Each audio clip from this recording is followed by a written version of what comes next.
እነሆ የዝውውር ዜናዎች። ሰላም ውድ የፉትቦል ማዕድ ተከታዮች እንዴት አላችሁ? ፉትቦል ማዕድ በዝውውር መረጃዎቹ ተመልሶ ወደ እናንተ መጥቷል። አብሮነታችሁ አይለየን።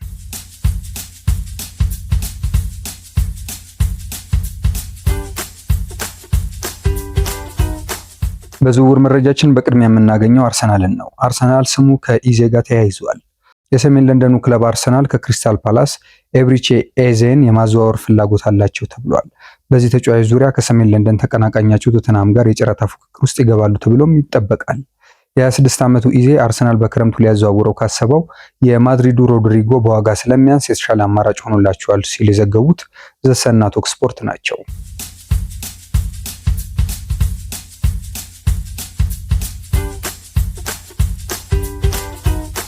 እዛው ሰሜን ለንደን እንቆያለን። ቶተንሃም ሆትስፐርን ነው የምናገኘው። ከክርስቲያን ሮሜሮ ጋር ስሙ ተያይዟል። ቶተንሃም በስፔኑ ክለብ እየተፈለገ ያለውን የመሃል ተከላካይ ክርስቲያኖ ሮሜሮን በረከሰ ዋጋ የመሸጥ ፍላጎት የላቸውም ተብሏል። የ27 ዓመቱን አርጀንቲናዊ ተከላካይ ስፐርስ ከ60 ሚሊዮን ፓውንድ በላይ የሆነ ዋጋ ያወጣል ብለው እንደሚያስቡ ዘ ቴሌግራፍ አስነብበዋል። ወደ ማንቸስተር ዩናይትድ እናልፋለን። ማንቸስተር ዩናይትድ እና ጄደን ሳንቾ ነው የምናገኘው። በያዝነው ክረምት ከማንቸስተር ዩናይትድ ይወጣል ተብሎ የሚታሰበው ጄደን ሳንቾ የደሞዝ ፍላጎት መጠኑ ለተጫዋቹ ፈላጊ ክለቦች ችግር ፈጥሯል ተብሏል። ኢጣሊያኖቹ ናፖሊና ጁቬንቱስ ለተጫዋቹ ዝውውር 25 ሚሊዮን ፓውንድ ለመክፈል ፈቃደኝነት ቢያሳዩም የተጫዋቹን ሳምንታዊ 250 ሺህ ፓውንድ የደሞዝ ክፍያ ግን ለመክፈል ዝግጁ እንዳልሆኑ መታወቁን ሜትሮ ዘግቧል።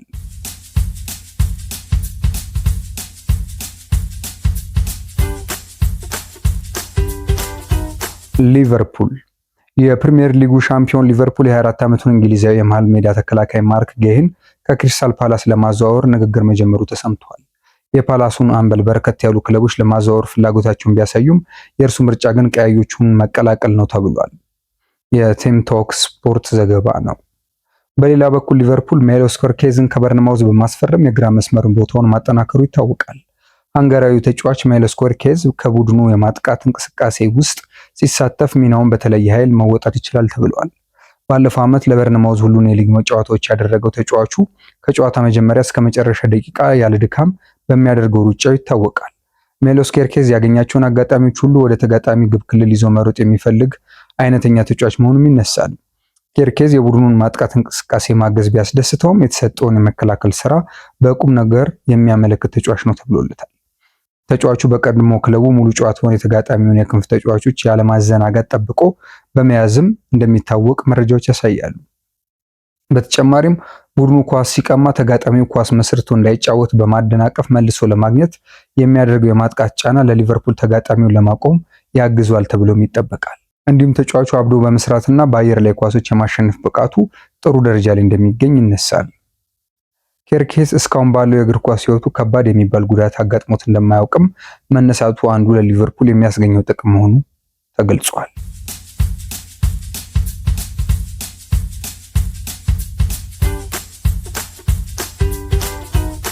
ወደ ሌስተር እናልፋለን። ሩድ ቫን ኒስተልሮይ ከሌስተር ሲቲ ጋር መለያየቱን አስታውቋል። ሌስተር ሲቲ ከአሰልጣኝ ሩድ ቫን ኒስተልሮይ ጋር መለያየቱን ዛሬ ይፋ አድርጓል። የ48 ዓመቱ የቀድሞ የማንቸስተር ዩናይትድ ተጫዋች ባለፈው የውድድር ዓመት ሌስተር ሲቲን ከተረከበ በኋላ ካደረጋቸው 27 ጨዋታዎች ማሸነፍ የቻለው 5ቱን ብቻ ነው። ቀበሮቹ ወደ ፕሪሚየር ሊግ በመጡበት ዓመት ወደ ሻምፒዮንሺፕ መውረዳቸው የሚታወስ ሲሆን ከአሰልጣኝ ሩድ ቫን ኒስተልሮይ ጋር እንደሚለያዩ በስፋት ሲነገር ቆይቷል። ሌስተር ሲቲም አርብ ምሽት በይፋዊ ባደረገው መግለጫው እንዳለው ከአሰልጣኙ ሩድ ቫን ኒስተልሮይ ጋር በስምምነት ተለያይተዋል። ሩድ ቫን ኒስተልሮይ ለክለቡ ስኬታማ ጊዜን በመመኘት ለተጫዋቾችና በኪንግ ፓወር ቆይታው አብረውት ለሰሩት የቡድን አካላት ምስጋና አቅርበዋል።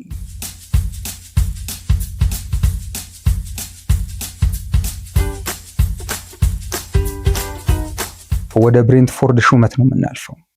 ብሬንትፎርድ አዲስ አሰልጣኝ ሾመዋል። ዴንማርካዊ አሰልጣኝ ቶማስ ፍራንክ ወደ ቶተንሃም ማቅናታቸውን ተከትሎ ብሬንትፎርድ አዲስ አሰልጣኝ መሾማቸውን አስታውቋል። የለንደኑ ክለብ በክለቡ የአሰልጣኝ ቡድን አባል የነበሩትን ኬት አንድሪውሰንን ነው ዋና አሰልጣኝ አድርጎ የሾመው። በተለይ የቆሙ ኳሶች ስልጠና ላይ የላቀ እንደሆነ የሚነገርለት አንድሪውስ የ3 ዓመት ውል መፈረሙ ተመላክቷል።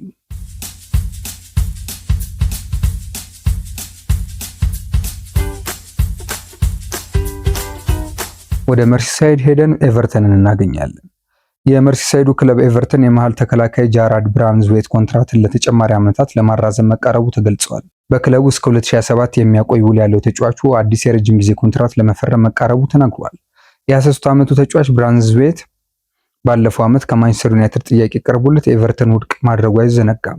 ተጫዋቹ ከ5 ዓመታት በፊት ቡድኑን ከተቀላቀለ ወዲህ በ88 ጨዋታዎች ተሰልፎ ቡድኑን ማገልገል ችሏል። በሌላኛው የኤቨርተን መረጃችን አምበሉ ሲሙስ ኮልማንን እናገኛለን። የ36 ዓመቱ የቀይ መስመር ተከላካይ ለቶፊዎቹ ረጅም ዓመታትን በመጫወት ታማኝ ተጫዋች መሆኑን አስመስክሯል። ተጫዋቹ በክለቡ 17ኛ ውድድር ዓመት የሚያቆየውን 1 ዓመት ውል ፈርሟል። የሪፐብሊክ አየርላንድ ተከላካይ የሆነው ኮልማን ኤቨርተንን ስለምወደው ለዚህ ልዩ ክለብ መጫወት መቀጠልና ለእኔና ለቤተሰቤ ልዩ ደስታ ነው ሲል ተናግሯል። ኮልማን አክሎም ለክለቡ በሁሉም ውድድሮች 428 ጨዋታዎችን ማድረጉን አስታውሶ 369 የፕሪሚየር ሊግ ጨዋታዎችን በማድረግም የክለቡ ክብረ ወሰን በእጁ መያዙ ተመላክቷል። ኤቨርተኖች ለ133 ዓመታት ቤታቸው የሆነውን የጉዲሰን ፓርክ ስታዲየምን ለቀው ወደ አዲሱ ሂል ዲንኪንሰን ስታዲየም ማቅናታቸው ይታወቃል። ለበርካታ ሰዎች ትጋት ምስጋና ይግባውና ወደ አስደናቂው አዲሱ ስታዲየማችን ገብተን ለወደፊት ብሩህ ተስፋ ባላቸው አዳዲስ ባለቤቶች መንገዱን ለመክፈት እየጣርን እንገኛለን።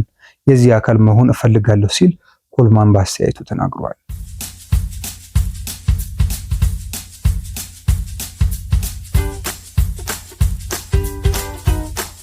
በመጨረሻም በቀጣይ በአዲሱ ዓመት ምን አዲስ ነገር ይኖራል የሚለውን እናያለን። በሚቀጥለው የእንግሊዝ ፕሪሚየር ሊግ ውድድር ዓመት አዳዲስ ለውጦችን እንደምንመለከት ተገልጿል። በጨዋታ ወቅት ተቀይረው የሚወጡ ተጫዋቾች ተቀያሪ ወንበር ላይ አስተያየት እንዲሰጡ ለማድረግ መታሰቡ ተነግሯል። ግብ ከተቆጠረ በኋላ የሚኖረውን የደስታ አገላለጽ ለመቅረጽ ካሜራ ወደ ሜዳ ውስጥ ማስገባት እንደሚፈቀድም ተነግሯል። በተጨማሪም በተወሰነ መልኩ ካሜራዎች ወደ ተጫዋቾች መልበሻ ክፍል እንዲገቡ እንደሚደረግ ቴሌግራፍ አስነብቧል።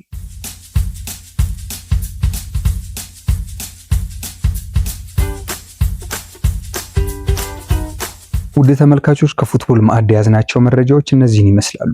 ከሌሎች ጥንቅሮች ጋር አብራችሁን ቆዩ። ሰላም።